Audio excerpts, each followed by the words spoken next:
All right, we are recording.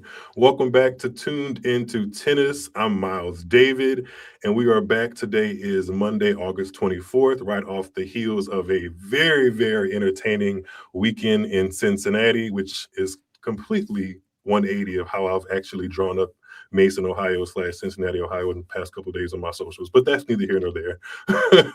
we are not necessarily easing into the shade and the fun of a regular Tunes into Tennis episode. This past weekend in Cincinnati was blackity black. Okay, we watched two unequivocally, unambiguously black men play for a Masters 1000 title, the biggest stage those two black men have ever shared on the ATP tour, or the biggest stage two black men have ever shared on the ATP tour. And on the other side of that coin, we saw Coco Gauff out here serving like prime Venus Williams. I almost literally called her Venus when I was doing the runner show for this. So we got a lot to get into today on Tuned Into Tennis. And joining me for the first time is Mr. Jalan Jackson. Look at me. Mr. Jalan Jackson, aka Jalan with an H on Instagram and TikTok. This has been a minute in the making, but I'm glad we're here, brother. Welcome to the show. Thank you, Miles, and thank you to his crowd out there. I'm very happy to be on here today because it's long overdue, like you said. So I'm really excited to get in here and talk tennis, especially after our melanated weekend we just had. So yeah, Melanated and full of fun. So we're gonna sit back, relax, and pop some shit for a little bit.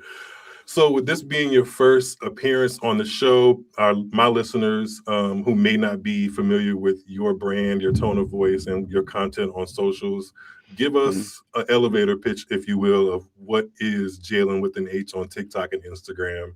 Tell us more about the acronyms that you have in your Instagram bio, because it says you RSPA and GPTCA certified tennis coach. So, give us a rundown of like how Jalan Jackson found our way to our tennis hearts.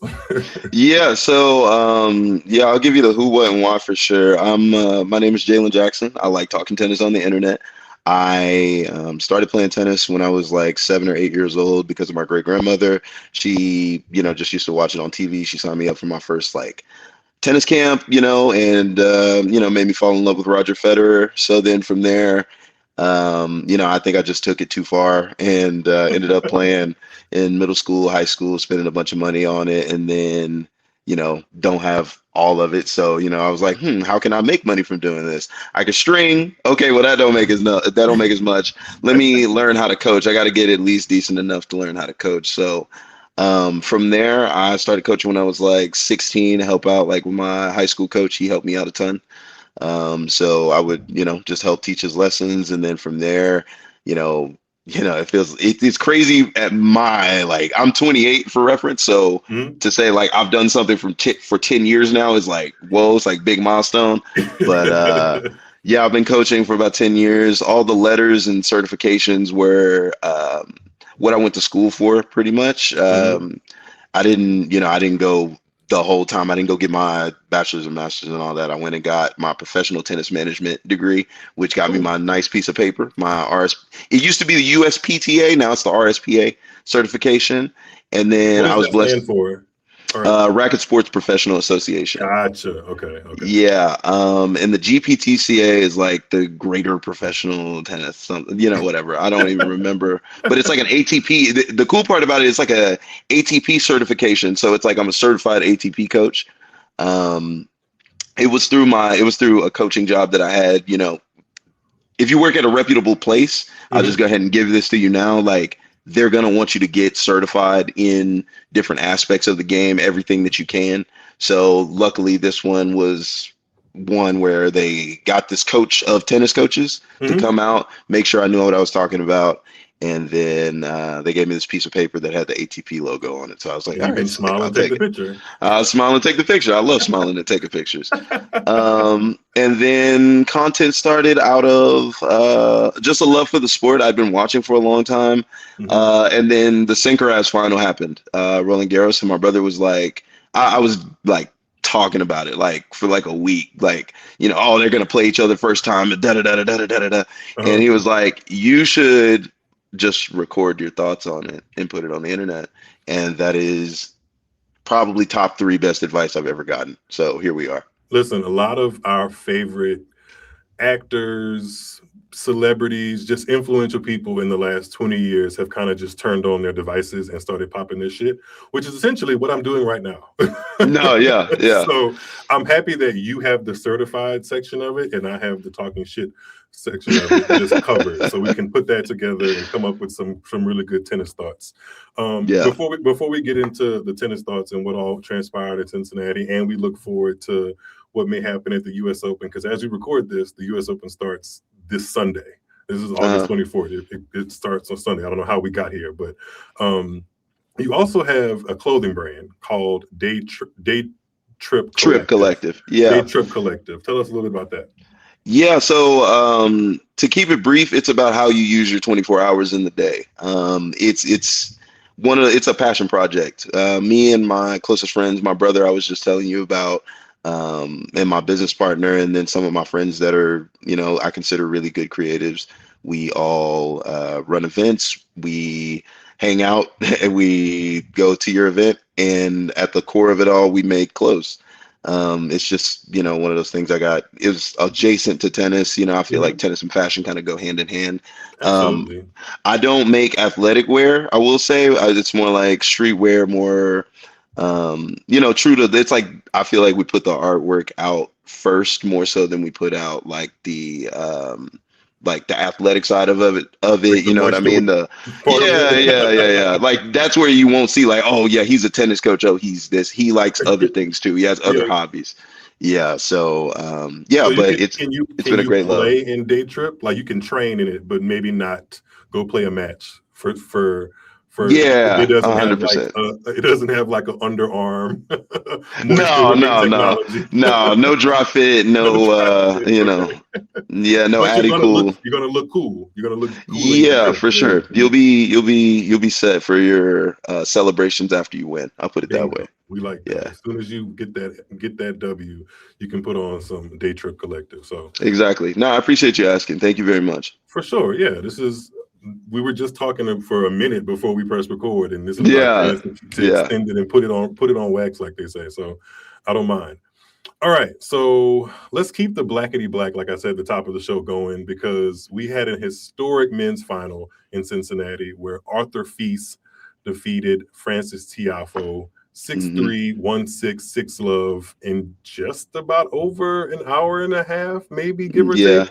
To win the 2026 Cincinnati Open. That was Arthur Fis's first career Masters 1000 title. It was also the first time two black men played an ATP Masters 1000 final, and Fils becomes only the third black man to win a Masters title, joining Ben Shelton and everybody's fave, Joe-Wilfried Tsonga, from a couple generations ago. Not too far away, but a generation removed. For sure.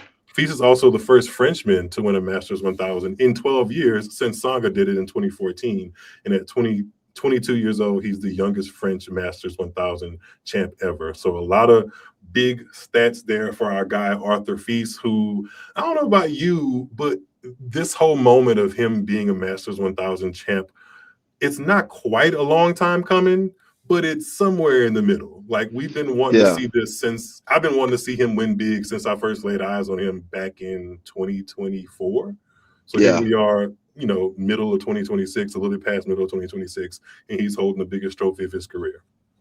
Yeah, I mean, it's amazing. Congratulations to Arthur Fils and Frances Tiafoe for just getting to that point. They both had excellent tournaments in the lead up.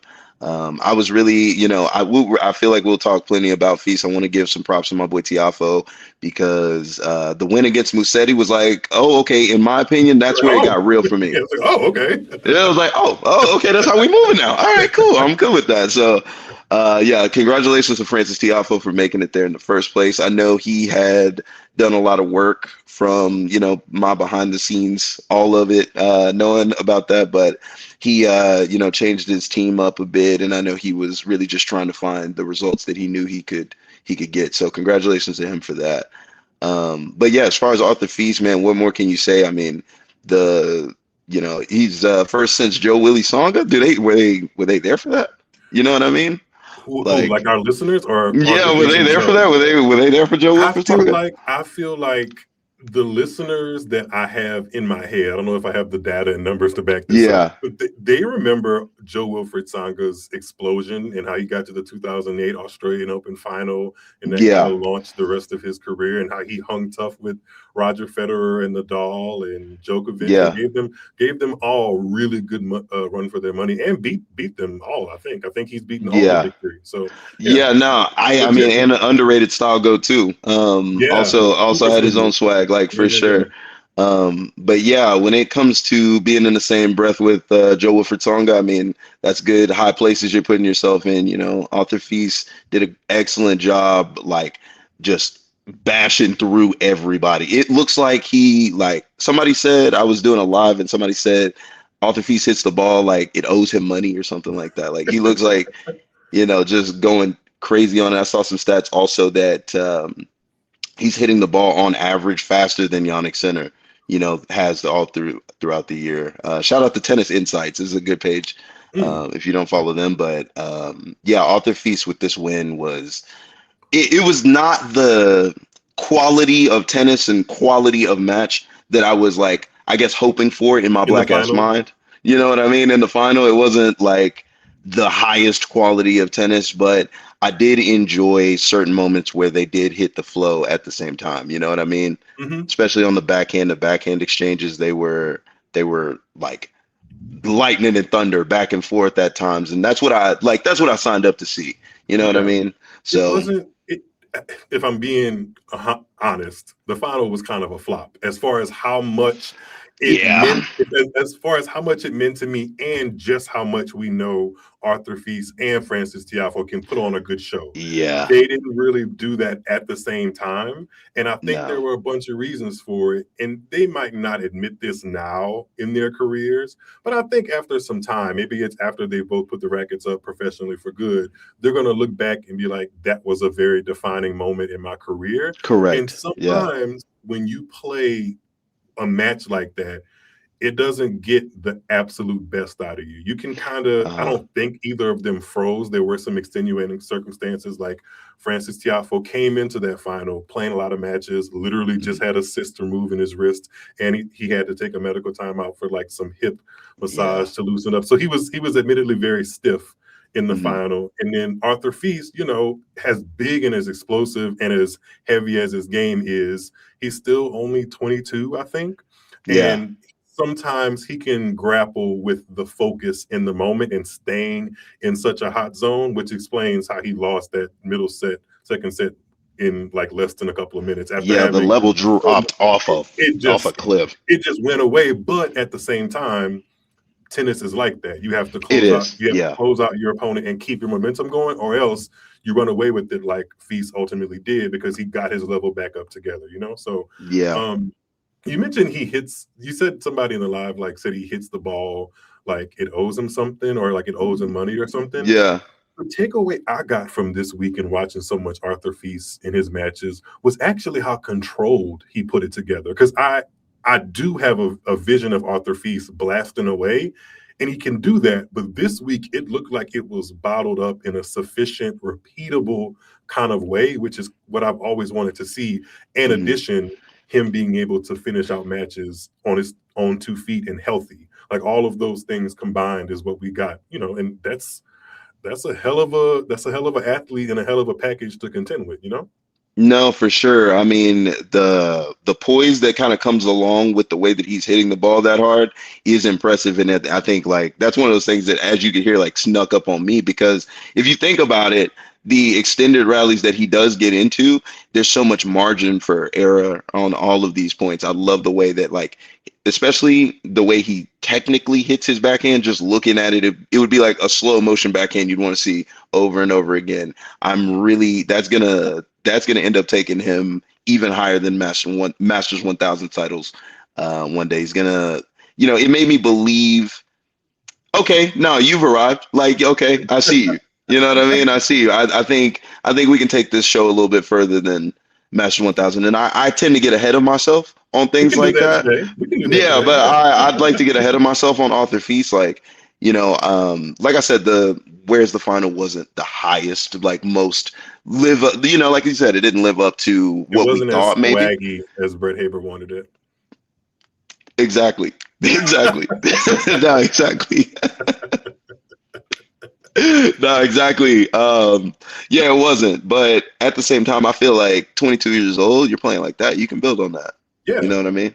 Yeah. As long as his back isn't taped up and he isn't, wincing in pain, which does hurt me as if like he's my brother when I see it happening. I'm all for it. Yeah. You talked about like the backhand stuff, and I'm grateful that you have that perspective on the technicalities and the tactical part of the game.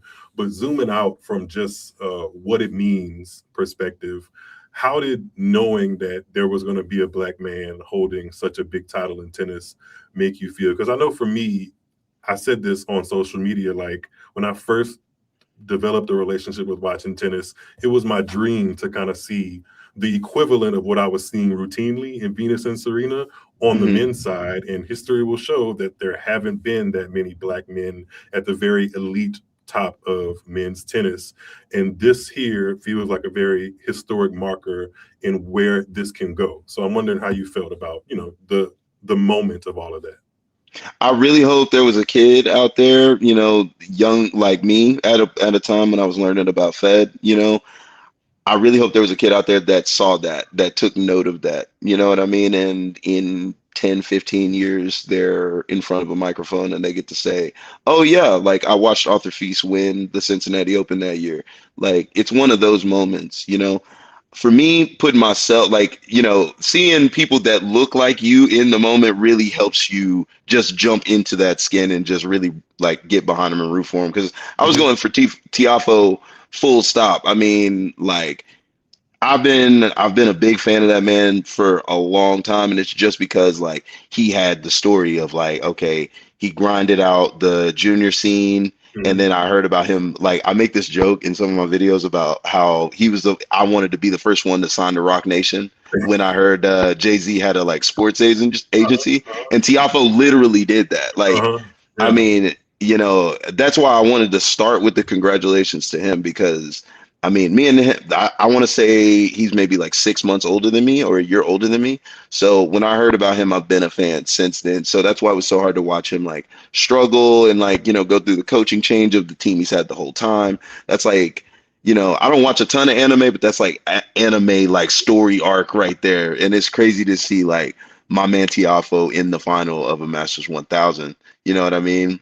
It really was like, I can put myself in his shoes right there and live that moment like with him. That's awesome. I feel like that's what we end up talking about this for in the first place. Like when you really boil it down. So yeah, I mean, it was Sports is huge. nice. Like the back and forth, the tactics and all that stuff is wonderful. You can get lost in the weeds of it, but people come back to sports moments for how it made them feel.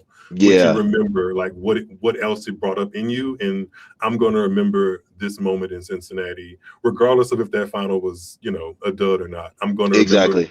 I'm going to remember Arthur Feast and Frances Tiafoe standing there with the champions runners-up trophy for sure. Yeah, because Definitely memorable.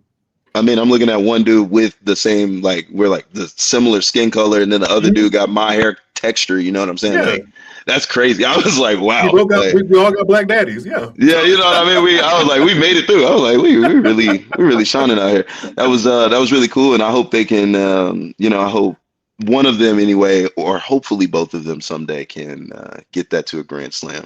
That's the goal.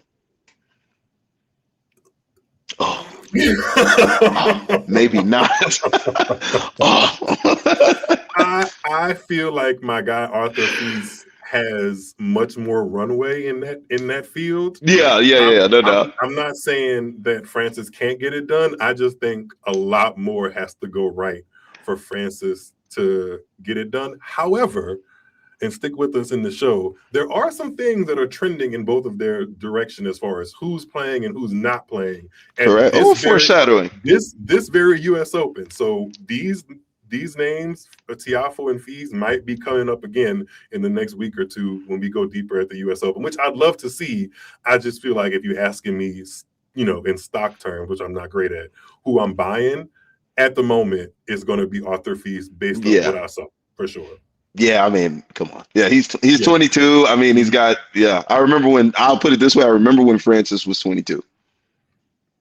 Yeah.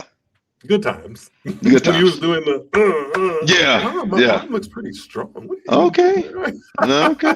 Yeah, you got your 20 in today. Got your 20 push-ups in today. I like it. We'll take a cardio walk later. We're just getting Okay. big. We're just getting big. No, I got which you. which Francis has too. I saw some pictures and I was like, damn, he really had that hard 75 really did do him some justice. You don't really, because I watch so much tennis, you don't immediately be like, oh yeah, there's a physicality change. But when I zoomed out and I think I saw a picture from him from 2024, I was like, oh, my guy really, he's with the shits. Do we have any other thoughts on that, on those two before we segue into the Black Girl Magic, as we were talking about Black Boy Joy? No, I mean, no, genuinely just congratulations to both of them for, making it to that and making it to the final. And, congratulations on both their tournament. But yeah, outside of that, congratulations to Arthur Fils, man. Yeah. Masters 1000 champion. Masters 1000 champ. There's not a long list of men that can say that, and he's in that list. And I am sincerely wishing both of them health. Francis with his, recovery from the cyst removal, which seemed, it seems like it was fairly routine surgery, but he also kind of alluded post-match that he's been dealing with some other stuff too, which, to be honest, like, tennis is so physical. You're rarely going to come across an athlete playing on the ATP or WTA tour that's 100% fresh. And if they are, it's because they came back from a lengthy issue in injury. The first place. Yeah. You get your life, you get your shelf life, and that's it. And then Arthur Fils has been documented that he had to take most of last year off with a stress fracture in his back, and even a significant little stretch of this year he had a hip issue that wasn't related, but still wishing both of them health. And the sky's the limit for both of them, because we see how active social media and the internet got behind the Masters 1000 final. So imagine if that's awesome. Yeah, imagine if they're playing for an even bigger trophy and there's only one more rung on the ladder. So, congrats to our guys. Okay, more congratulations to be passed out. And like I said, we got some Black Girl Magic to spin around, because Coco Gauff got her second Cincinnati title. She defeated Jessica Pegula 6-2, 6-4 to win her second Cincinnati title, which she did back in 2023. And it was the first All-American Cincinnati women's final, I believe, in a bunch of years. And like I said at the very top, I try not to like overhype anybody, but I'll be damned if I didn't feel something stirring up in me when I saw Coco Gauff snapping down some 124 mile per hour serves.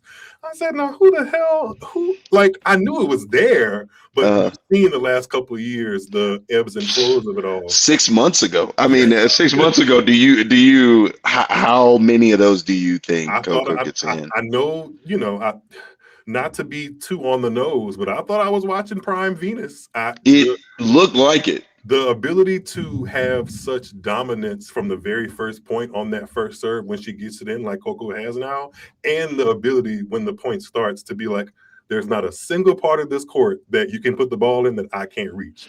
9 times out of 10, I'm going to get my racket on it. And if it gets past me, I'm going to give you a little clap because you did that. Yeah. That's literally what she was doing throughout the whole match. And you earned it. Yeah.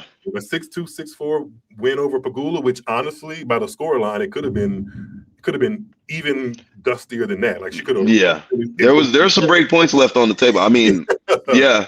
Pegula said it. So, I mean, what were your thoughts? What are your reaction to Coco Gauff getting her first title of the season too? Because she's been in some finals, Rome final, Miami final, and now she's the big dog with the big trophy. Well, I mean, talk about peaking at the right time, right? Like, Coco is notorious for not getting tired. That's the one thing I want to highlight here. So, like, I'm gonna knock on wood. I feel like my side is definitely gonna be like, don't jinx Coco. But this is just like, it's hard to not be excited about what you're seeing from her right now. Like, to add on top of her scrambling all over the place, all across the court, like you said, there's not a place you can put the ball. She's figured out, okay, get this first serve in, and not only that, make it 124 miles per hour. Not only that, spot it extremely well and spot it uniquely for your opponent as well. You know what I mean? That's a really good look, especially against the Jessica Pegula, who I would say is trending upwards, finding her best form that I've seen in a while. I want to give a slight pushback on that, but I'm gonna still keep hyping up Coco Gauff in this moment. No, that's true. Not that I'm anti Pegula at all. I just don't know if Pegula is the person I want to say is like trending up, but not down, but not necessarily up. Oh, okay. Yeah, finding a plateau, finding a healthy place to sit. I got you. Healthy medium, which is basically her career since we've like known her. But on top of Coco, it stuck out to me just how good the serving was, is because Pegula is a damn good returner. And if you are handcuffing Pegula with straight shots down the middle into the body, you're doing something right. And we have not seen that kind of point construction and confidence at the service line from Coco in quite a while. And yet and still, Mama got 2 Grand Slam titles.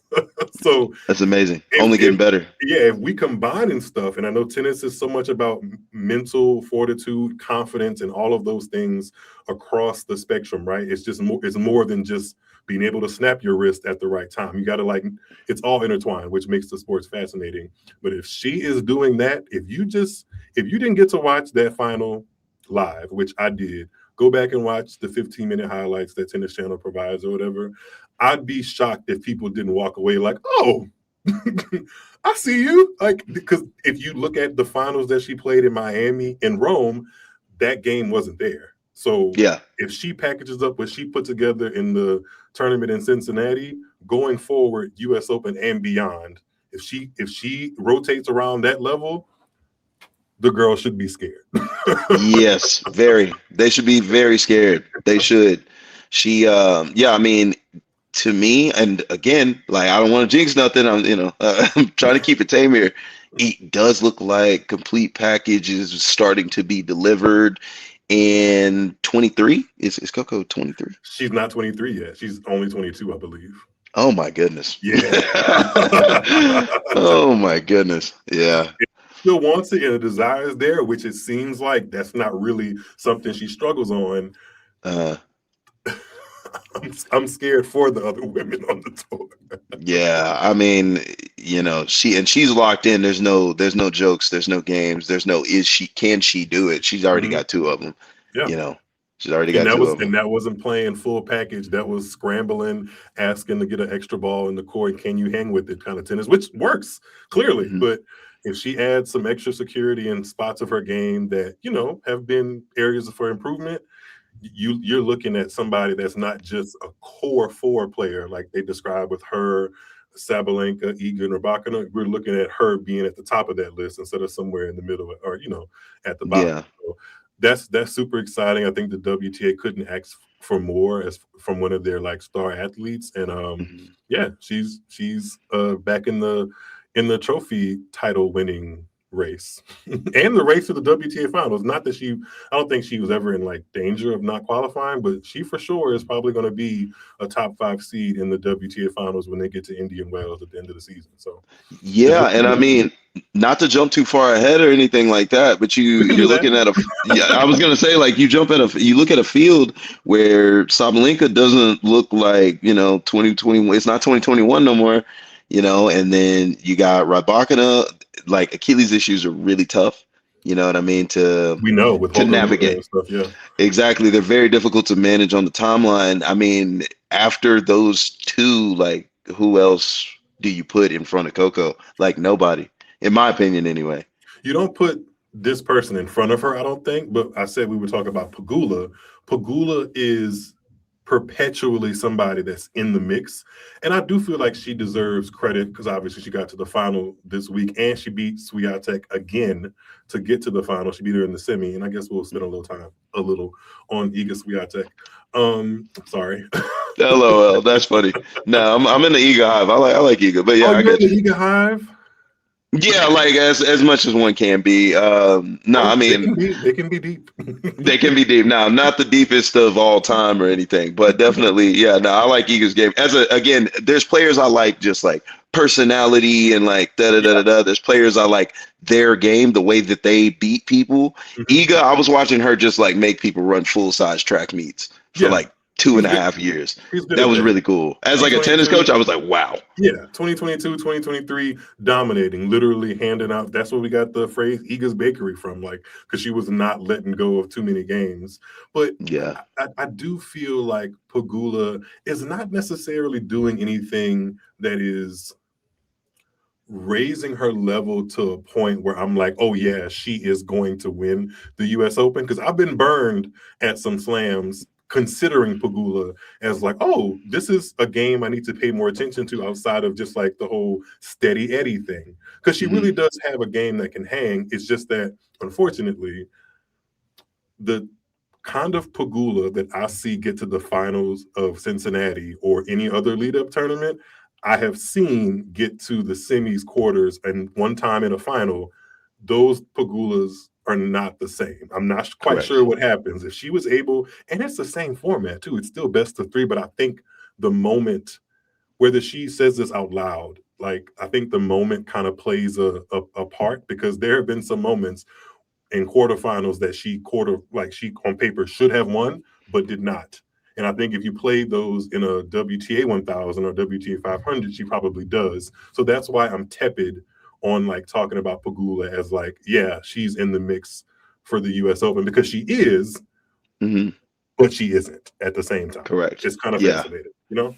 Yeah, no, it is. I mean, when it comes to Pegula, we know what we're gonna get. She hasn't jumped past like, which her level again is 97 overall, but we haven't seen her hit 98. That it's really as simple as that. Like that's what I'm saying. Like as far as like on the WTA tour right now, we know there's a ton in the mix right now. There's a lot of women in the mix you could like make a shout for. You know what I mean? But when you think about who's really like at the top cream of the crop, like who you would expect to do well at this year's US Open and hold the trophy at the end, I really think there's only three names between me and you. Like, Who are they besides Coco? I mean, Sabalenka's been in terrible form. I know that, right? She won last year, and I'm going purely off of like, she can put it together. I believe in her to, if there was ever a time, she would do it there. Yeah, You she's know what made I the mean? last three finals and won two of them. Yeah. Exactly. You know what I mean? Yeah. You don't just bet against her because she's had a bad run of form. She is the champion. She can figure it out. And then Iga. Like, I think that Iga getting back into form the way that she has. And again, I like championship pedigree. So maybe I wouldn't put her above Coco right now. I'd put Coco at the one spot. But if you were going to put names like respectably close, I think they're in there. As the Naomi Osaka fan in me, the deeply ingrained Naomi Osaka fan in me wants it so bad. Does Naomi want it? That's the question. Like, that's the question. But I don't put her in the same exact tier. words on this podcast before, Jalen. Does Yeah. Naomi want it? And I think Does she want it? I want it for her. Does she want it? You know? I think she wants it, but I don't know. I think there are people ahead of her that want it more. Correct. Yeah, that's what I'm saying. I'm like, when you throw like Anisimova, like, like she's in there. She's up top, of who comes to mind. It's just not, I'm not going to put her up there with like Coco and, Arena Sabalenka, who won it last year. You know what I mean? That's all I'm saying. I get what you mean. And then to throw some other names in there, we already mentioned a little bit about Rybakina's injury, but Rybakina was stopped by her injury and Iga. Rybakina retired mid-match, I think down 1-4 in the first set against Iga, which was just a rematch of the Canadian final in Toronto. Yeah. But Rybakina said after she pulled up that it's been something in her lower ankle, maybe Achilles, that she has been dealing with for a while, but she's been managing. But she said one wrong move in that match, and she kind of knew it was a wrap. And she looked as such for a person that doesn't emote very much or often. She looked pretty like, oh, this is not good. So her chances of playing New York are definitely questionable, because I also think she pulled out of the mixed doubles as well as like a precaution. We'll talk about why I put air quotes in the mixed doubles. No, for sure. But and then like, no disrespect to Rybakina as a former champion, I did mention earlier that Achilles injuries are very tough to come back from. So that's where I don't put her in the mix as I do an Iga, who is getting back to form. You know what I mean? I see how it looks where I'm saying like, oh, put these former championship pedigree type players in there. It's just that it's an Achilles injury. You have to be like, okay, what can you? I've seen what happened to KD. Not knock on wood again, but like, you know what I'm saying? I've seen how this kind of, different sports and everything, but hey, it's got to be mentioned. Achilles tendon, Holger Rune as a tennis example, like you said earlier. I mean, yeah, that's a tough one to just hop in there and play 7 matches on. So that's the only reason I don't put it. If healthy, I think she's right there next to Coco. But I also don't think the reason I love the U.S. Open is because there's also like this intangible of being able to deal with just the hum of being in New York City at that tournament, especially the deeper you get and the more show courts you get. I don't put her at the top of my list of being able to deal with all of that well. If it's early rounds and she's just routining and doing her serve bot queen thing, sure. But when the crowd gets involved, I think Rybakina can get a little rattled, even though she's pretty flat inside. I think it gets a little heavy. It gets loud. It gets loud for her inside. But we'll see if she, watch this space to see if Rybakina withdraws. I don't know. I should check my phone right now to see if there's some. No, real the way it's been lately. I mean, keep it on. It's been people pulling out. Before we get into some major withdrawal news for this U.S. Open, there's one last woman's name I wanted to talk about. Actually, we can combine this for women and men because I want to talk about the women and men that made the semis at Cincinnati, because last time I potted, we talked about the quarterfinals. And the semi-finalists deserve a shout because out of Sarah Balick, Brandon Nakashima, Flavio Caboli, and Iga Swiatek, I think we should start with Sarah Balick, who defeated Aryna Sabalenka in the best win of her career, followed that up with the quarterfinal win against Madison Keys, who is a former Cincinnati champion. And honestly, I know Sarah Balick won a WTA 500 in Abu Dhabi, like maybe the very week after Australian Open. But outside of that little factoid, did not know much about her. And now I know that she looks like old girl from Orange is the New Black. LOL. Name, unfortunately, I can't remember. But I did say it on the last episode. So go back and rewind if you're like, what is Miles talking about? She looks like her, and she has a great game. I've listened to some outlets describe like the 3 relative diminutive lefties on the WTA tour, which are Alex Ayala, Leylah Fernandez, and now Sarah Balick. She doesn't really play like them. I feel like Ayala and Fernandez are constantly making up for the fact that they're a little diminutive. Balick doesn't mind being like, okay, I'm short, and power and pace is not necessarily my pedigree, but you're going to have to outwork me on this court. And it was nice to see her do that for a week and some change in Cincinnati and get all of those wins in a row. Yeah, for sure. Yeah, it's refreshing.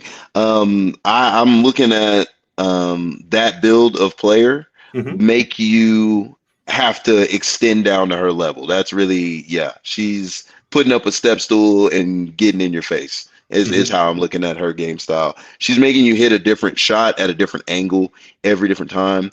And while you practice all these shots, you go through and you work on all these shots. Do you work on them in a row like that? No, that's hard to counter. You know what I mean? And I feel like for Sabalenka, especially the win over Sabalenka, I think it shows the most. That was a huge win for her. And yeah, I mean, I don't know where her ranking goes, but I'm assuming she's like top 25 now. Let's do some live. While I do some live research, this is absolutely your time of the floor to talk about what are the other semifinalists.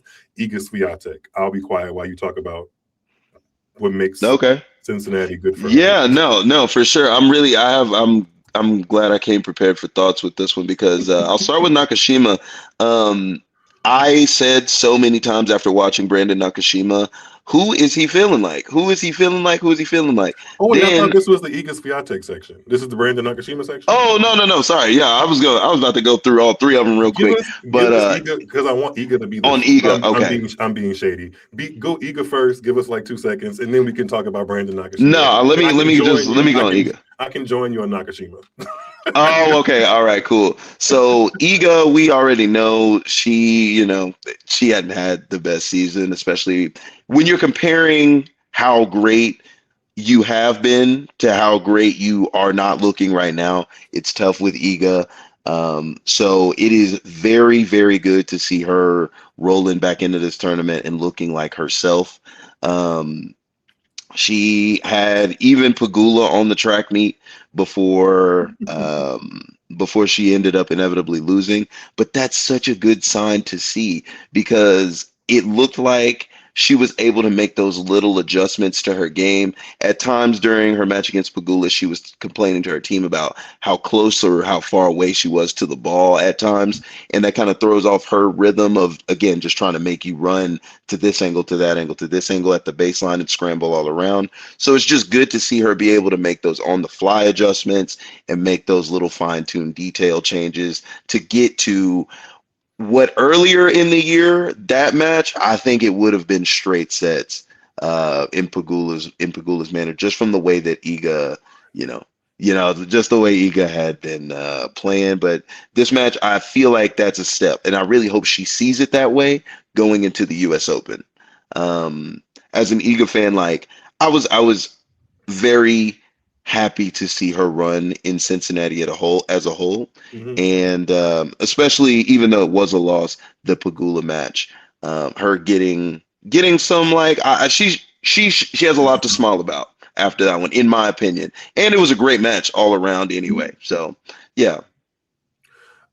Before I tap out of the Iga Swiatek section, I don't know if I've ever made it clear or used this analogy that came to me not that long ago, but I totally see Iga as a great athlete and an amazing tennis player. However, she reminds me of one of like the very smart girls in school who were stingy about sharing their notes to prepare you for like the test. She gives me that Mm, vibe. Like, we know you're going to pass the test. Help some of us. And that's not saying that she should help any of her competitors, but there's just a vibe I don't really. yeah, you don't resonate with. There's a vibe I don't resonate with, and everybody's entitled to that. Like, just how people are not, fans. Atlanta Falcons fans are not fans of New Orleans Saints, and Lakers fans are not fans of Celtics. I can be a tennis fan and not be a huge fan of Iga Swiatek, and also have a podcast about tennis. It's completely fine. Don't shoot me. But yeah, that's why yeah, great tennis player though. Yeah, yeah. And this is like if this is a great opportunity, I feel like, for your fans to get to know me a little bit better, Yeah, because like that's where I start. Tennis is fun for me because I can put players into different categories. We're talking about individuals here yeah, at the end of the day, right? So like whereas like I don't like Iga for the same reasons I like Naomi, just because like Naomi's like flair on court, her edge of just like she's coming out in this like beautiful garment and like the swag is crazy, you know what I mean? And she comes with her own flair. She does these little things in between points. mhm. I like Iga because I like the way that she's hitting like a topspin forehand that's not the standard in women's tennis. You know what I mean? She's Completely feel you. making Yeah, her opponent like running around the court. You know what I mean? And I think that like that perspective of like, okay, I would not support Iga for her personality. That's just that's not what I'm gonna do. As the same way, like Naomi is too frustrating of a player for me to just sit there and be like, oh, she's not like able to hit all of her shots perfectly. She'll check out of this match. yes. She will leave this match before the score is, done. So Certain players you watch with their personality like intertwined in, and some of them you don't even acknowledge their personality because the tennis is that good. I get it. yeah, yeah. Everybody falls in different parts of that spectrum as to why they like or dislike a player, which completely fine. I just get heat on socials and beyond about like, why don't you like Iga? Uh Why don't you like Rebecca? Because I don't have to. Like, no, exactly. No, that's the other thing. No, I don't have to I like don't have like to. no, I don't have to like these people at all. Well, Yeah. Because let's again, move they're on. just people. Yeah, Yeah, but anyway. they're tennis players. They bleed just like I do. Yeah. Okay, Brandon Nakashima. I'm with you on that because he's been on a heater. Yes. Semifinals of Washington, finals of Montreal, another semi in Cincinnati. Uh-huh. Best tennis of his life. Oh, and sidebar, I looked up where Sarah Bailick's ranking is now. She's 29 in the world. Hmm. And I would imagine that Brandon Nakashima is thereabouts as well, given the last 3 tournaments he's played has been the best of his career. So Yeah, he's what do been you feel picking up about points. What do you feel about Mr. BNAC or I like BNAC? B-Neck. I was really impressed with him coming out against Taylor Fritz. Taylor Fritz had an obvious agenda. Like Taylor Fritz had a plan in that match, and he was like going to execute it. And then somehow Brandon Nakashima won the first set, and it's like, how did he do that? Because usually when you go so hard on like game planning for your opponent, and it's Brandon Nakashima, it's not like, Fed or anything like that, like where you can just like break down the game and then end up like flipping the script on your opponent. You don't expect that from Brandon Nakashima. You know what I mean? So he comes out and wins that first set against Taylor, and I was like, wow, this guy is serious. Because up until that point, I genuinely been like, who is he feeling like? Whose spirit has Brandon Nakashima like embodied? But no, I feel like that's him. I'm not gonna overhype it and say I expect him to win the US Open or anything like that. But if he can carry that spirit and that energy into the rest of his season, he's going to be very successful. He's got the game set up for it. Hit your first serve in, hit it well, and don't let them attack your backhand relentlessly. Like, don't let them do that to you. You'd be a fool to continuously attack Brandon Nakashima's backhand, because it's the rock of his ground game. Like that backhand is money, and that serve is getting a lot of its just due, because I feel like it was a sneaky secret for a while that Nakashima had a very solid serve. But man, I just watched a video that Tennis TV put together of how many aces he hit in the match, and it was like some ASMR rock you to sleep in the best kind of way type of thing. Yes. Hitting his spots every single time. It was like, if I was playing a video game, I want this Brandon Nakashima serve in my back pocket. Like, for sure. It's like a superpower. It's a superpower. He's going to walk up to the court, and the energy isn't really like, the energy isn't saying, hey, I'm going to serve you off the court, but that's sometimes what happens, The forehand can get shaky. He can kind of approach on some fluffy stuff sometimes to the net. Yeah, he can. He can do that, and he can get himself in precarious situations, because he was 3 match points down against Daniil Medvedev earlier in Cincinnati. Yeah. But he found himself in the semis, and I feel like for a guy with Brandon Nakashima's talent level, who yet doesn't have a Grand Slam quarterfinal, I do not believe, this is where he probably starts putting himself in Grand Slam quarterfinal contention, because his best results are the 4th round of the US Open back in 2024, and 2 years before that he made the Wimbledon 4th round and lost a tight one to Nick Kyrgios. So by seeding, he's probably going to be, he's ranked 17 right now, so that's one spot below being, expected to be in the round of 16 at a major. However, there have been pullouts, and there might be some more. So he's probably going to be a top 16 seed, which puts him right there on the cusp of being in the 4th round or a quarterfinal, depending on how the draw shakes out and how he ultimately does. So I'm going to be watching Brandon Nakashima, especially Nakashima that, when he wins matches, he's given the double guns. I didn't know he did that. I didn't know he was not in his personality, not in his little like. That's not what I would have expected personally. Right. But yeah, there's been 2 different like commentating moments in like watching Brandon Nakashima over the last couple weeks that I really want to highlight, because they're kind of like opposing, but they're the same guy. Jim Courier was talking about how I would not want to play poker against him because he's just. But then on the other side of things, I've heard that he's like a great personality and he's hilarious behind the scenes. So it's just like, I love the duality of that. That duality is another rung and like another layer of why I love tennis, because the person that you are outside of the lines of a tennis court is not necessarily what shows up in those lines. Like you can be very different, in the kind of all alone out there can bring out some very interesting things in somebody's personality in a good way or sometimes a bad way, but it happens nonetheless. And I appreciate that about tennis for sure. I know I mentioned like the other semifinalists. A word for Flavio Cobolli. I spoke a lot about him in my last episode, so you can go back there and catch that. I think I just released a YouTube clip of that full-length episode where I talked about him and Tyreek Weathers being in the same building together and if those are not the same people, because they do look, LOL. especially Flavio Caboli with the buzz cut. He is giving Tyreek Brothers a run for his money, and he gave everybody else a run for their money by making the semifinals here. So good for Yeah. Flavio. Yeah, Flavio, what is he, fourth or fifth in the race to Turin right now? He's ranked officially 6th in ATP singles. In the race, he is the race to Turin. He is 4. Yeah, as far as Yeah, I mean, accumulated this year.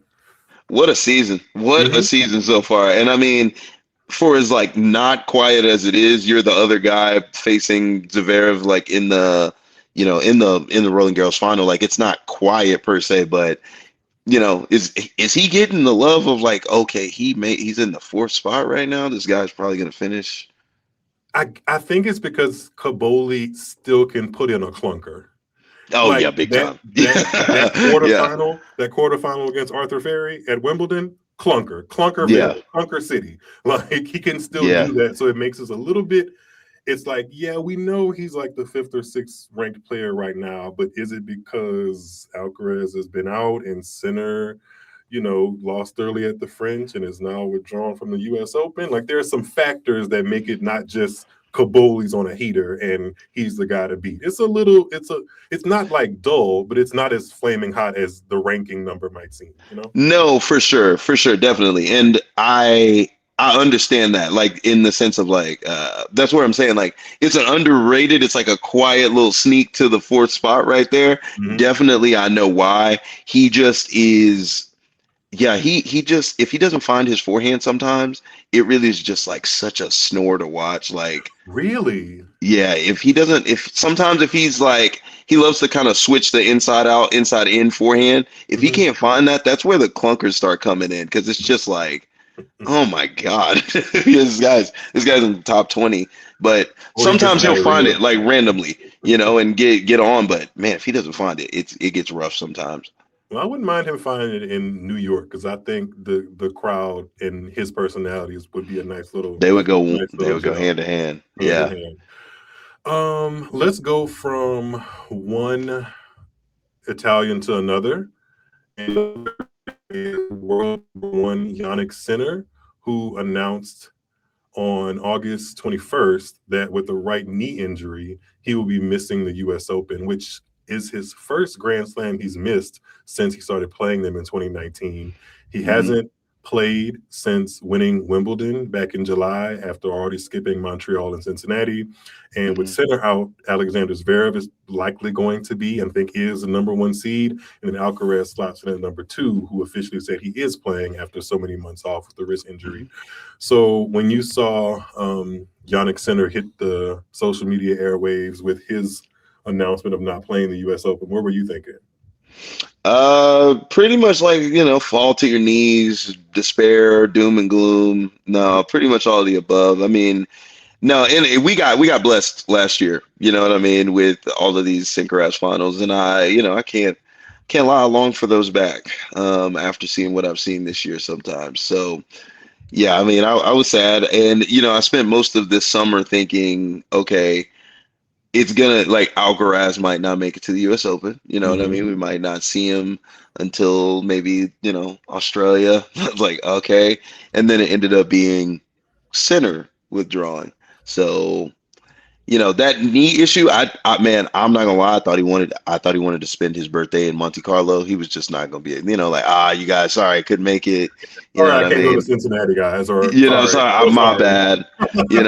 But no, it is serious. I was like, oh man, yeah, no, it really, I'm not gonna lie, I felt like my heart like break in half and like fall. I was like, I was sad. I I was sad. I get that because I have had a interesting relationship with Yannick Sinner over the past couple of years. Because if you want to go back and find how I feel about Sinner, like pre Clostebol in the massage, it was relatively positive. And I totally saw like where he and Alcaraz are going to be the face of the game and have turned into the face of the game.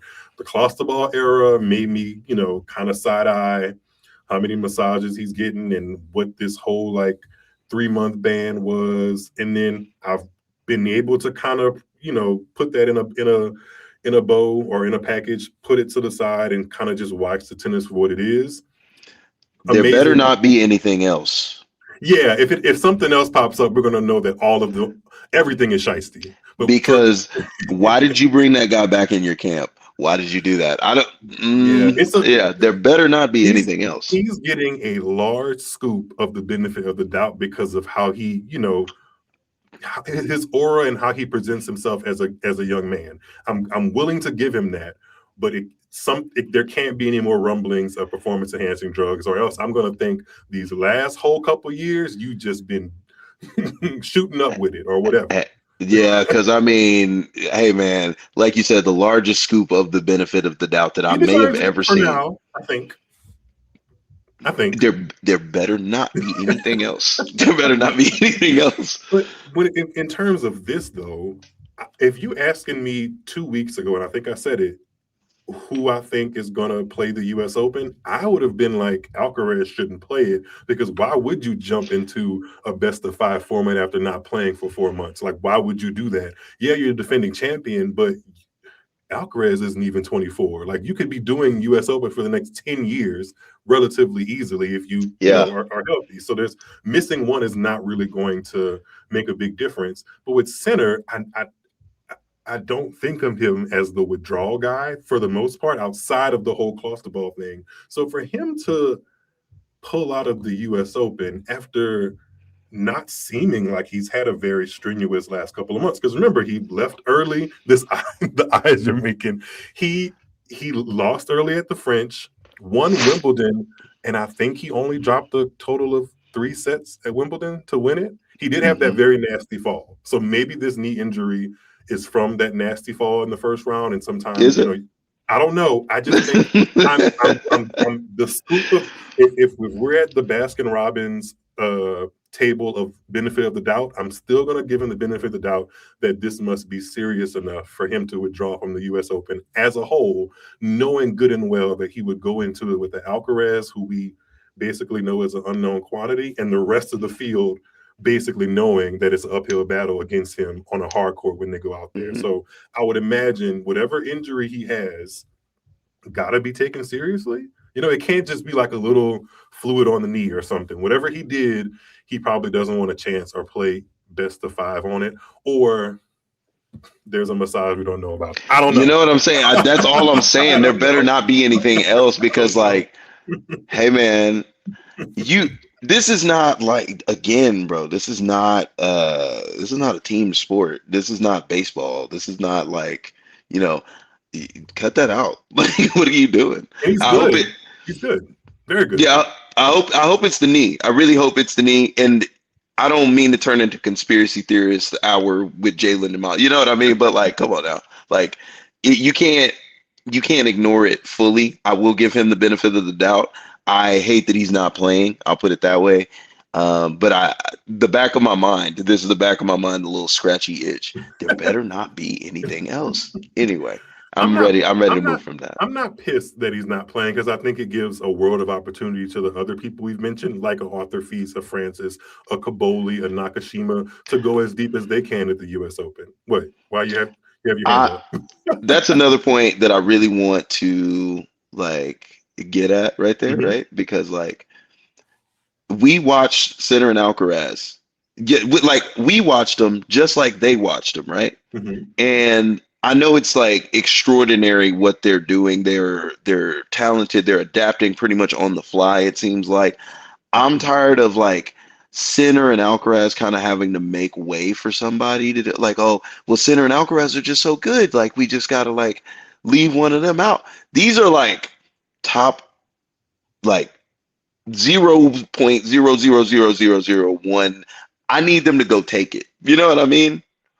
I think you bring a good point, but I look at it as there's more room for the scholars to really let their stuff shine if the valedictorians are not always in the room. Because a valedictorian like Alcaraz and Sinner, who are so much further above the class, are going to make everybody else feel like peasants, when in actuality, a 3.5 and 3.6 GPA or whatever is like, you're very smart. You're very solid, right? You're very good, right? Like, it's good.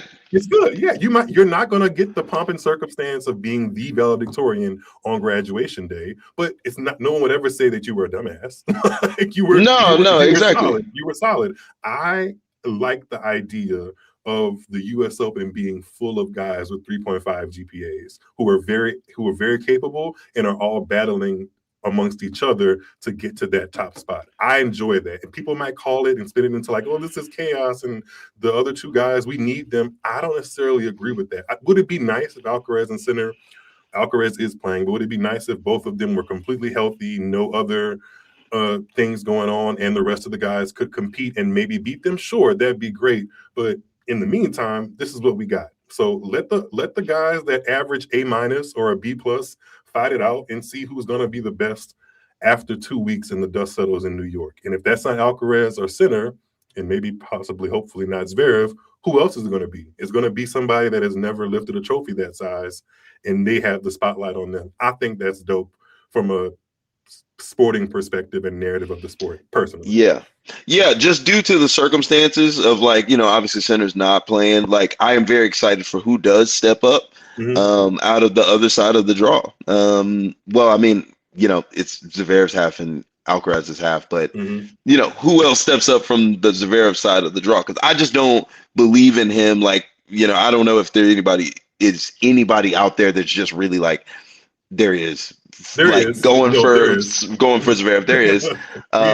I'm not gonna like leave them out, but at the same time, like, I personally don't trust him. Like, as far as we're talking only tennis, like, I know on my page I tend to be like kind of divisive when it comes to him at times, but purely talking tennis, like, I don't trust him fully, and especially with him coming in with the spotlight of being the number one seed, that sounds like a recipe for disaster.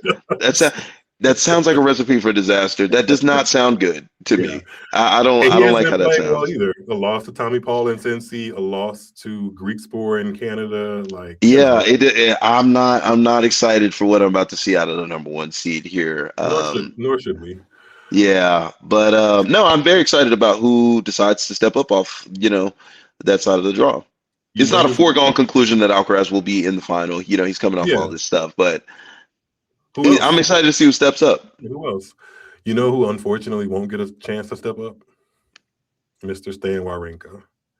Because the U.S. Open has decided once again in consecutive years to not offer him a wild card, even with the caveat that we know for sure this is his very last season on the ATP Tour.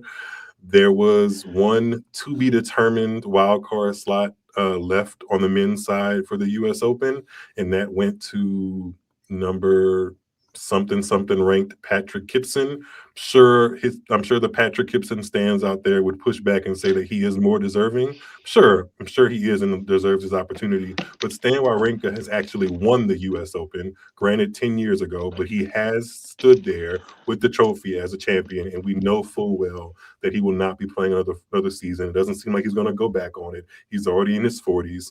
And for him not to get that open wild card slot, after we know and has been confirmed by Ben Rothenberg that he and his team actually applied for it. It wasn't like there was some lost, stuff in the wind. He actually applied for it, and they were like, "Nah." That leads me to believe that there's something we don't know about.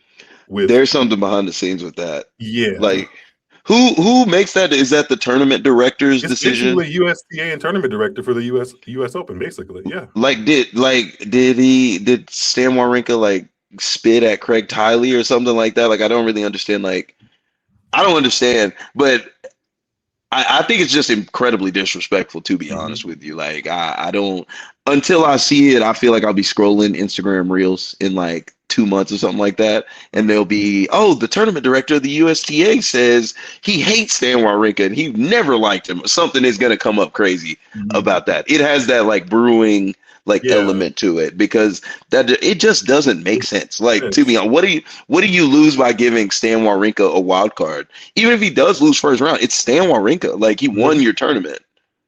Especially if you're giving a wild card out to Gael Monfils, who is also playing his last U.S. Open. Has never made it past the semis, only got to one semi, and had to rely on the whole reciprocal French Tennis Federation and U.S. Tennis Association reciprocal wildcard thing to even get in the tournament. If you're handing them out to Gael Monfils and not to Stan What's Wawrinka, who's actually won your tournament, question marks are bound to pop up. that's So hater. That's so hater. Why would you do that? Why? Like, he won the tournament.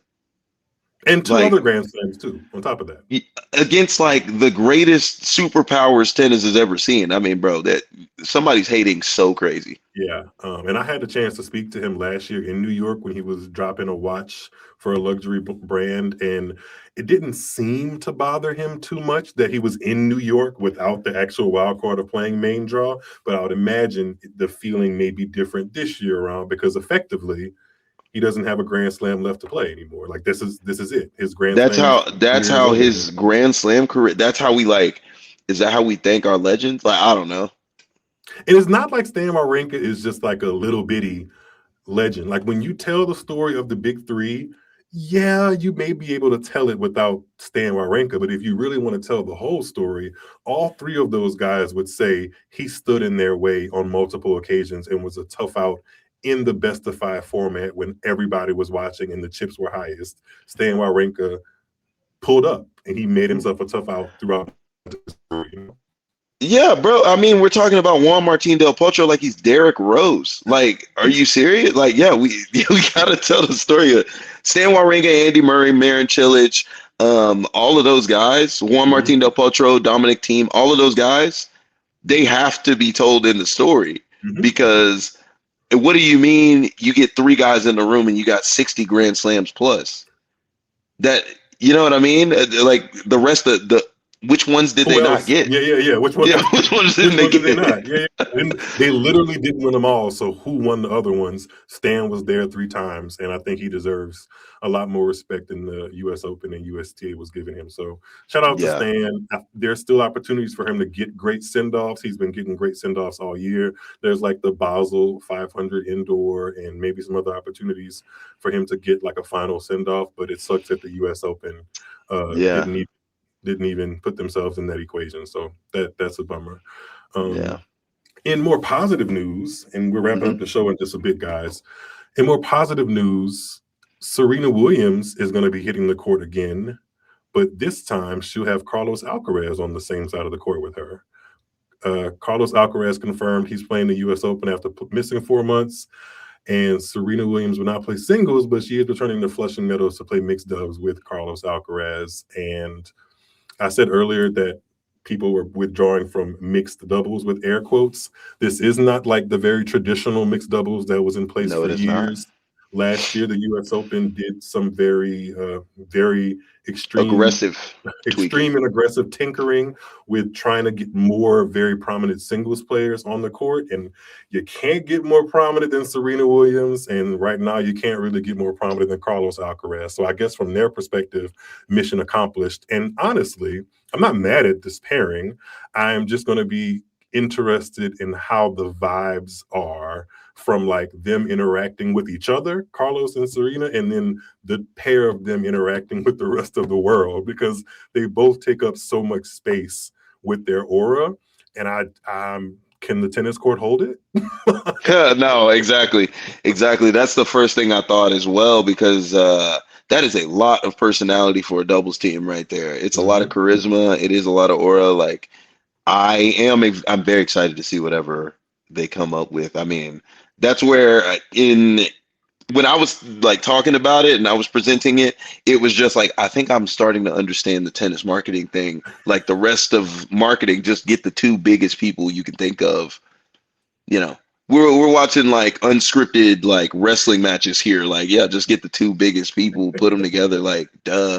Like you just can't get more aura than Serena. Obviously, in her prime, and right now, she's just going to be Serena Williams every day of the week. And Carlos Alcaraz, he has that very interesting factor going on right now in this era of his life because we miss him. So he's like the most popular he probably ever has been because he actually hasn't been playing. So it's like, come back to the court, you know? With that, he has the opportunity to do like the most hilarious thing. Which is what? Play mixed doubles and then win it, and then like maybe play singles and lose third round, lose first round, lose Yeah, somewhere in the or first go to three Parmesan matches. sloop or something. You know what I'm saying? Like, yeah, auto Virtanen, yeah, for sure. We'll So, see. yeah, I don't think I think this is. I've seen some people online say, "What are you doing? Adding more tennis to a risk that we don't even know how it's going to come back and play competitively." I think he needs some shit and giggles tennis before he goes to a best of five format because he hasn't played competitively. Like, yeah, mhm, he's been able to hit balls and train, but he hasn't been in a match format since April. I don't yeah. think it's a bad idea to jump back into a light match format with mixed doubles with Serena because like it counts, but it also doesn't. Like Yeah, if they go on and win it, we're never going to forget that Carlos Alcaraz won a mixed doubles title with Serena Williams and vice versa. But if they yeah, lose, we're probably going to have some really cool social media sound bites and pictures and stuff, you know? So yeah, for it's a sure. I would. I win-win. hope they're mic'd up for that one somehow. Like, I hope I don't that. think they will be because they're No, they still, won't. It's an yeah, official mixed it's an doubles match, official but match. I Yeah, like. It would be sick for them to be mic'd up for that. Like that would. That's how. If that tells you how I'm treating, mixed doubles. you know, not mixed doubles. No, the But way U.S. that Open mixed the doubles. yes, the way the U.S. Open has presented mixed doubles to me. I hope they should mic them up. They should like, come on, bro. Like if we gonna make it a spec, like if we gonna make it a spectacle, let's do it. But you can't. You can. I know why you can't do that. Like you Mhm. can't because you have like Sarah Irani and You have Andrea mixed double Vavasoria in there. specialists. You got Yeah. exactly. So you can't just do that. But like with Serena and Carlos Alcaraz, okay, all right. I get why some of the double specialists are looking at this US Open mixed with side eyes because it's like this isn't when like yeah, I think Serena does have one or two mixed doubles titles in the old fashioned format, but this isn't what they train for specifically double specialists and take very seriously. It feels like you're taking an opportunity away from them instead of actually highlighting doubles. So I get why they're a little, antsy about it. But however, I am fully expecting the internet to quiver when we see Serena and Carlos on the same side of the net. For sure, for sure. I mean, they like the winner gets $1 million per team, or like for the team. Really? Yeah, Serena, if you just need a water boy, I'll just will take like a percentage of that, Serena. I'm saying like no, the winner of this mixed doubles tournament gets $1 million, and you're gonna tell me that like you're gonna pretty much eradicate the mixed doubles field, put in all of the singles players a week before, move it to a week before and make it a spectacle. If I'm a mixed doubles player, I'm in a very small voice, that they can't hear up there. I would be screaming like Yeah. just so mad because what do you mean $500,000 each for the winner? You know what I mean? That's When I don't even think the winners in past years split 500K. They didn't. Like when Taylor Townsend and Donald Young got to the final, I think in 2024, the winners of that tournament didn't get 500K apiece. They didn't even get no, 500K together, I don't think. no, no. And I mean, like, that's where it's like, oh, okay, I see what they're doing here. And I mean, like, gotta, just gotta, because it would be different if they're like, okay, we're gonna drive singles traffic to this mixed doubles tournament, so that way, we can boost it up for all the mixed doubles players in the future and build a brand around it. They're not doing that. They're doing what they want. Isn't that part of a song? Doing what I want. It's that what's her name from Baddies? I was like, oh, I'm not a baddies connoisseur. What's her name? Natalie Nunn? Doesn't she have a song like "Doing What oh, I I know who Want"? Natalie Nunn is. Okay, Bingo. She has a song "Doing What I Want," and that's what the U.S. Open is doing with this. okay, With this, but yeah, go Carlos and Serena. I'm obviously, and most people that enjoy yeah. tennis are I'm going gonna to be be watching. I'm watching. gonna We're watch going to that. be Come on watching now. it. Yeah. Yeah, like it's going to be something you have to watch. So, looking forward to that. Mhm. Let's see. Looking forward to some more US Open things. I said we wanted to hit on the qualifying. I don't even think I took a great look at the US Open qualifying list. Did you? I saw that Yeah. I saw that Moise Kwame and Nishesh Bazidavreddy are playing first round, which kind of is a bummer because I Uh, support both of them. But they're playing first round of men's singles qualifying. If you have notes, feel free to shoot them out while I pull up some draws. yeah. Just like the, little interesting matchup, the main one that I saw that caught my eye was Jordan Lee and Mark Lajal. Mark Lajal is the one with the stupid hair. He's Estonian and has blonde dreads or blonde Yeah. locks. No way. Yeah, Yeah. yeah, and Jordan Lee is the boys singles champion at Wimbledon Yep. this Remember him year. too. Yeah. He comes back and then makes the final at Kalamazoo, which is like the world's biggest junior tennis tournament. Like all of your favorite American tennis players went through Kalamazoo, and he was in the final of that as well. He had to retire, unfortunately, but he ended up winning his first round. All of that to say, he ended up winning his first round against Mark Lajal. He's in the second round of the. Oh, because play has started today on Monday. It started today. Yeah, it started today. Yeah. Mm-hmm. And he plays Jordan Lee, the Wimbledon boys champion, plays Daniel Rincon next in the second round of men's qualifying. Yeah, I'm excited to see. I would love to see him get a main draw spot out of that. That'd be awesome. But yeah, that's my kind of note. Okay, I'm just doing some quick scrolling. I did mention Moise Kwame and Nishesh Bazadredi. I don't know where they play, if they even play today as we record this, but they do play first round. And there's some names. Yeah, the number one seed for U.S. Open qualies is Arthur Gia, who won the ATP 250 in Los Cabos, like at the very beginning of this U.S. Open hard court swing. So he's coming in with some form. So yeah, isn't like Kei Nishikori in this draw somewhere? Kei Nishikori did get a wild card into the qualifying because this is his last U.S. Open as well. Okay, they couldn't even do that for Stan. Yeah, give him I was gonna say, did Kei Nishikori deserve a wild card in the main draw singles? Debatable. Yes. But yeah, they couldn't even give Stan Wawrinka a wild card into the qualifying. Oh, and did you say in the main draw for Kei? Yeah, I don't know if he would get a main draw for Yeah. Maybe if he won that final. Maybe if he won that final. He and I mean, no disrespect to the legend, you know what I mean? But yeah, Kei Nishikori, qualifying wild card makes sense for him, but they couldn't even do that for Stan. That's crazy. Tough. Yeah. Let's see. I'm looking at some of these names. Oh, Grigor Dimitrov is in U.S. Open men's singles qualifying. He opens up against somebody I've never heard of, Lorenzo Giustino of Italy. Man, Lorenzo Giustino. Yeah. Are you being sarcastic? Yes, I am. Oh, okay. Because I'm like, ain't no way you know who that is. That man is 34, and I have never heard or seen him. Oh yeah, you didn't know that time he played, in Basel, first round. Yeah, no, I don't know who that is. So I mean, I guess that's a good thing for Dimitrov, but Dimitrov is also taking L's. I was just about to ask, I don't know if you have a convenient to look this up, but where is Dimitrov ranked right now? Because I mean, must have fell off. His ranking. He's outside the top 100, obviously, to be. Yeah, like his ranking must have fell. He's 137 wow. as of today.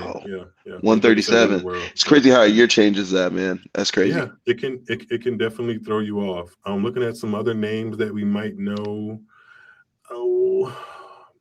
Is the Norwegian guy in there, Budlov Kjær? Oh my God, we're here. Nikolai Budkov Kjær. Yes, he is in there. Yeah. I like his game. Me too. He could be like the next Casper Ruud or something. Which, by the way, Casper, how I was talking about like favorite players, like technically and then like personality. He kind of fits in it. He has like a sweet spot for me. I really like Casper Ruud. It didn't go his way. I don't think his career went his way. He made some Grand Slam finals. I think he should be a Grand Slam champion out of that 90s. Really? Out of that. Yes, he ran into Nadal. I think Casper Ruud overachieved. 3 Grand Slam finals and a Masters 1000. I'm not saying he should be like trash, but I'm putting Casper Ruud in the overachieving bucket more than I am. Oh man, because he's got a soft spot in my heart. I love Casper Ruud's game. I really do. Like the guys that go to Clay 250s and pick them up. It's okay. For sure. Yeah. Yeah, I do. No, that's so crazy. That is completely fair. Yeah, I do. I respect the grind. That's a grind. Michael Moe is in the U.S. qualifying singles, grinding it out, as is Bernard Tomic. Oh man, picking out names. Shout out Bernard Tomic too. He has some legendary tanking moments from this year. I didn't think I would get tanking moments from Bernard Tomic this year, but that's pretty sweet. That wasn't on my bingo card, but I appreciate it. And I'm sure there's some. Oh yeah, number 2 seed in men's qualifying is Coleman Wong from Hong Kong. Yeah. like Yeah. his game, like his personality, wishing he can get through to the main draw. So yeah, we haven't gone super in depth with every single name, but I'm sure there's going to be some names that kind of make it to second, maybe third round or beyond Yeah, I for was about to say I'll qualifying. see him in the main draw. I'm not too worried about it. Yeah. On the women's side, I know one of the biggest dominating like storylines is that the gold medalist from 2024 Paris Olympics on the women's singles side, Jing Chenwen, she is playing qualifying. And this is her first time playing qualifying of a slam in quite a while. She's dropped in the Yeah. rankings outside the top 100, I She believe. she was injured for a little bit, and She then had a big elbow injury, yeah. yeah, that's right. And yeah, she's just grinding her way back up. I think she'll find her way. I hope, because I think women's tennis is so much better when she's, top 10. Yeah, or at least competing for sure. it. She can get back in the top 30. I believe in her. I hope so. Yeah. Some other names: Robin Montgomery, lefty, Shout out. young lefty from America. She's in the qualifying. Is she like 18, 19? No, she's 21 exactly. Oh, okay. She'll be okay. 22 in September. She's a 2004 baby. Mm-hmm. Yeah. Okay. Noah Akugwe, if you're keeping up with the black faces, she's a black German, 22 years old. She's in there. Whitney Osigwe, another black face. I literally am just scrolling here, guys. This is impromptu. I'm trying to look at some names. Oh, our girl. I don't know if you remember her. Lutova, who won the inaugural WTA 250. She's in the qualifying. I got to see where she falls. I forgot. Okay. Christina, I think it's Christina Lutova or Christina Lutova. One of those. Where's her name? Lutova, where are you? I know you're in here somewhere. In the meantime, before I get to her name, Bianca Andreescu, former U.S. Open champion, is in the qualies, which, she's still trying to get it together and get some semblance of what showed in 2019 together. Tyra Katarina Grant is also in the qualifying. English girl, yeah? No, Tyra is the daughter of a overseas basketball player, and she was born in Italy, but she did play for the USA for quite a while. Like she's cool with Osigwe and that generation. But she plays for Italy now because she was born. Is that the young one I was thinking? I love to like spitball here because I'm really trying to like piece together what I do know about these players. But yeah, is that the young one I'm thinking of? Like, did you confuse it with Robin Montgomery? Maybe? Yeah, they both regularly rock braids, so you may. But Tyra's right-handed, Robin's left-handed. Okay. And Tyra plays for Italy now, but she has American roots. Why can't I find Lutova's name? Liu. Yeah, her name is spelled really cool. Lutova. Oh no, it gave me Claire Liu, who's also in the qualifying. Oh, Christina Lutova. She's at the very bottom of the bracket. She is in qualifying as well. Okay. I don't know that much about her besides that she won that WTA 250 out of nowhere in her very first WTA tournament. So she is trying to make another name for herself. And yeah, that's women's qualifying. I'm sure we'll be hearing more names that we didn't. Again, we'll see them in the main draw. No big deal. We'll see him. Yeah, they're going to give us some Laura. Oh, my goodness, she made the third round. Yeah, I know. It's there. And then, believe it or not, ladies and gents, there is WTA and ATP level tournaments still in this week of the U.S. Open competing. There's the ATP 250 in Winston-Salem. They're competing as we speak. The top seed at that tournament is Daniil Medvedev, who...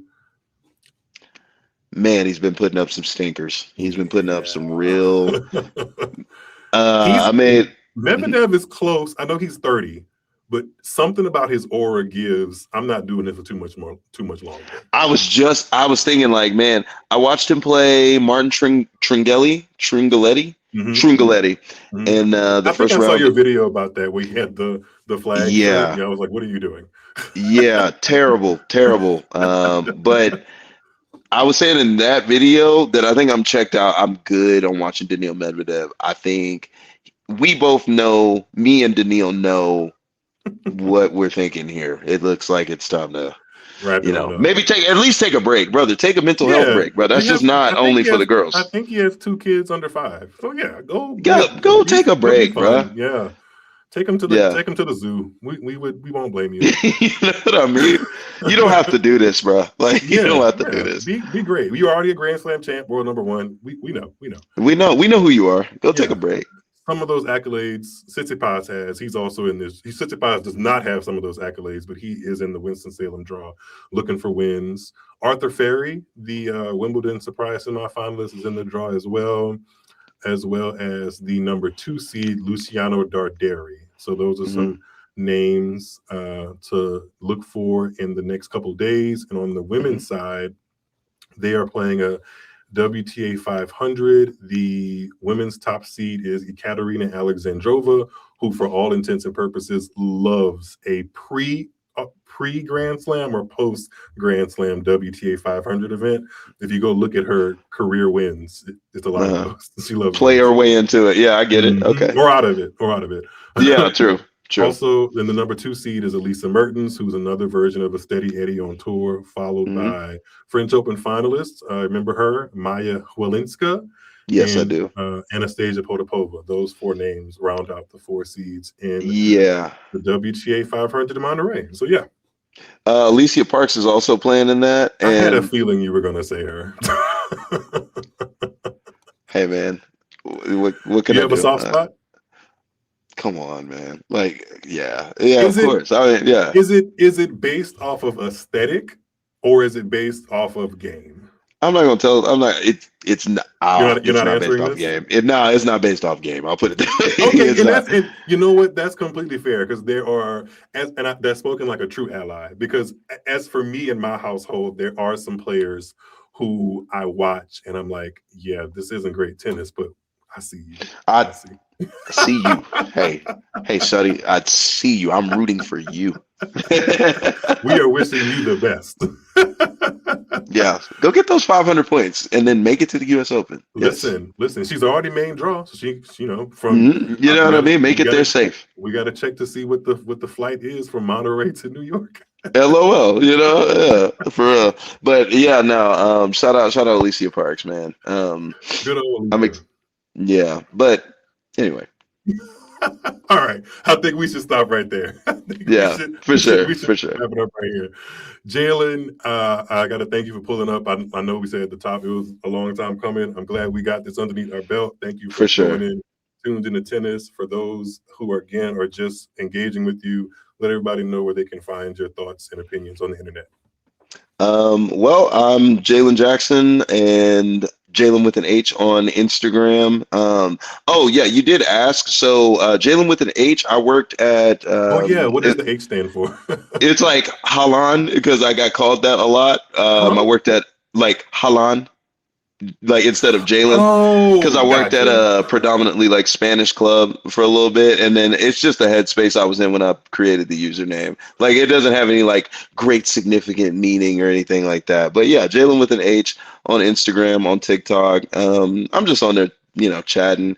Come chat with me. You know what I mean? Come watch tennis with me. Come enjoy it. He's being humble, but Jalen knows his stuff. I don't know if you peep at the top, but Jalen is really into the weeds of this tennis stuff and pops his stuff in a very nice packaging on the internet. And funny enough, I have a nickname that my friends call me that actually does derive from a Hispanic mispronunciation. When I would call Ubers, and it just happened to be a Hispanic driver, something about the Y in my name, which I didn't even realize. I don't even have an S on my name here on the stream. It just says Myle. Can't even type today. Anyway, they would not say Miles. They would say Miles. My friends caught on with that, and they literally call me Miles now. So shout out to my friends. No, that's fire. That's a good one.